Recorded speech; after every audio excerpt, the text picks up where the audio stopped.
What's up, guys? Today we're cutting through one of the most confusing parts of nutrition for adults, food labels. The front of the package is designed to sell you and not necessarily help you. So in this video, I'm going to break down the most misleading claims on grocery store labels, explain how to actually evaluate whether something is truly healthy, and teach you how to pick real, high-quality protein foods that support strength training, weight loss, and better energy. So let's get into it. What most people don't realize is that food companies know the average shopper makes decisions in under 10 seconds. A 2016 global study found that most consumers trust nutrition claims on the front of a package, even when they're vague or totally meaningless. Words like natural, healthy, protein-packed, and made with real ingredients are created to make you feel confident. They are marketing ploys. These terms are often unregulated. The FDA allows companies a lot of wiggle room to use in misleading ways. So step one is simple. Never trust the front label. Turn the package over. The real story is on the back, in the ingredients list, and in the nutrition facts. So let's talk about one of the biggest tricks, good source of protein. Now, this sounds impressive, but legally it only requires that the product is to contain about 10 to 19% of your daily value of protein. And the daily value of protein is based on an extremely outdated low standard of 50 grams per day, which honestly, nobody can build muscle on that. You're basically just going to keep building fat. So that means a food can advertise itself as a good source of protein with as little as 5 grams of protein. And if you know anything about building muscle, 5 grams is not enough to do that. It's not enough to support recovery, control hunger, or maintain a lean body mass. So if we look at bars like Kind, which have 5 grams of protein, yeah, it's nuts. It's made with real ingredients, but it's got a lot of extra stuff in there that probably isn't very good for you.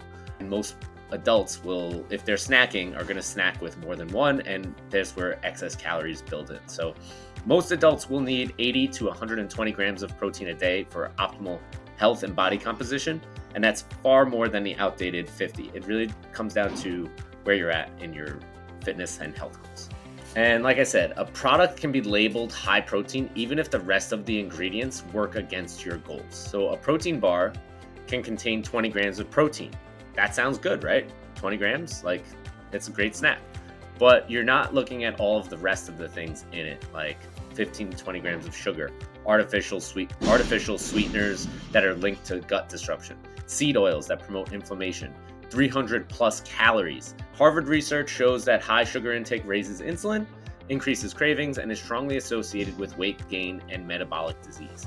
The Journal of Nutrition also shows that oxidized seed oils contribute to inflammation and poor cardiovascular markers. So yeah, a bar of protein can be technically high in protein, but it's might not be the best option for you. So be on the lookout for certain things within the ingredients list.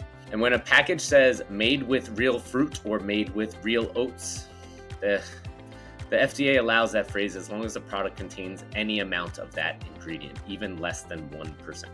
So a cereal that can contain a single blueberry or a tiny sprinkle of real oat flour can legally claim it's made with real ingredients. This is one of the clearest examples of what we call a health halo, a label that makes the product appear healthier than it really is. So when you're reaching for those fruit snacks, look on the back, see what's actually in it. It's loaded with sugar and it's not actually real ingredients. How do we read protein bars properly? Like, there are good protein bars, you just need to look past the marketing. A high quality protein bar should follow these rules. 15 to 20 grams of protein, which is a solid amount for a snack. This is the minimum amount shown to stimulate muscle protein synthesis, especially important for adults over 40. Under 8 to 10 grams total sugar. Anything above 10 grams of sugar puts it into a dessert territory, so be on the lookout for that. And you want your protein bar to be under 250 calories. Above that, it's no longer a snack, it's a meal replacement. Protein is the first ingredient. Make sure it's protein on the ingredients list, some sort of protein. If sugar, flour, or oil are first, just put it down. Don't even look at it. It's not for you. These guidelines are based on research showing higher protein intake improves controlling the hunger, reduces calorie intake, and helps maintain muscle mass during weight loss. So let's cover ingredients to avoid, especially in foods marketed as protein snacks. Seed oils, right? Soybean oil, canola oil, sunflower oil, safflower oil. Excessive oils like this is going to contribute to inflammation, and it's going to make you kind of feel a little off. So, I don't want to say avoid all seed oils all the time because it's nearly impossible, especially these days. Basically, everything will contain something, but you want to limit it as much as possible. Keep it controlled, right? Make sure that if you're grabbing snacks and they have that, like, we don't want to overdo it with that. Collagen only bars. Collagen is not a complete protein. I hear this a lot. A lot of women are all about the collagen protein these days, and I think it's good to mix in certain things, maybe once a day.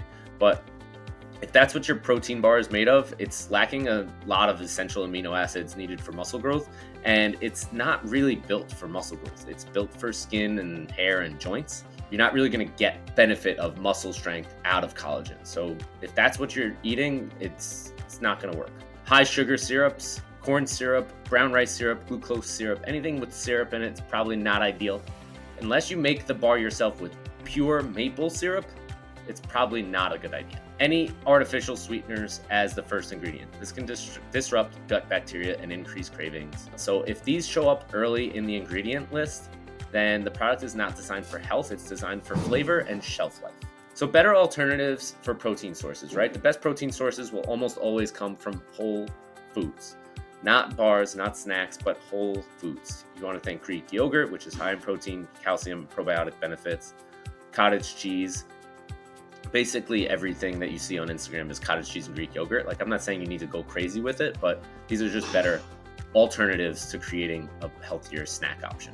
Eggs, complete protein with essential fats. Don't be afraid of eggs. Tuna packets. I like canned tuna personally. I don't like the tuna packets, but to each their own. Leftover chicken, turkey, steak. Like, you can repurpose your leftovers for sure. And the standard is we want this protein to help us repair our bodies after workouts. So these foods are minimally processed, provide high quality amino acids your body is going to absorb efficiently. And when we have whole foods, it just works better for us, better for our gut, better for our lifestyle. We'll feel better than if we have the snack processed bar alternative. The real rule that we teach here at Marble Strength is if your protein comes from a wrapper, it's a backup plan, not your main strategy. So like I said, if you're on the road and you just need something quick, try to choose the best option as far as protein bars go. And like I said, we already covered what to look for. But you want to have whole food protein, keeps you full longer, supports strength training, improves your recovery, and it gives you better energy, supports fat loss. Processed bars should be only used when you're in a pinch, not relied on every day. So we don't want to make that an everyday staple of your diet. So how this is going to affect your training and your lifestyle is you can train 3 to 4 days a week, follow your workout plan, make progress. But if your nutrition is full of processed snacks, sugar, and incomplete proteins, you're going to hit that wall. And a lot of people, even here, they tend to neglect the nutrition and just think, oh, I can have that protein cereal, it's good for me, instead of Cheerios. Strength training plus whole food nutrition is the combination that creates fat loss, muscle retention, better recovery, more energy, long-term health. This is why so many people feel like they're working hard but not seeing results. Their nutrition just doesn't match the training. So we have to match everything up and become consistent. Marble Strength can help you, and this is how. So at Marble Strength, we simplify nutrition for busy adults. We don't do fad diets, cuts, or complicated meal plans. We teach you how to read labels, how to build meals that keep you full, and how to hit your protein targets, how to fuel strength training, how to make sustainable habits work for you. So it doesn't matter what age you are, 35, 45, 55, or beyond. You can feel better, get stronger, and eat in a way that works for your life. And we'll teach you how. So if you want a simple, sustainable plan to improve your nutrition without confusion, we can help you. Book a free no sweat intro and we'll walk you through a personalized plan that fits your lifestyle. I appreciate you guys sticking around with me. Thank you for watching. Please subscribe and like this video, and I'll see you on the next one.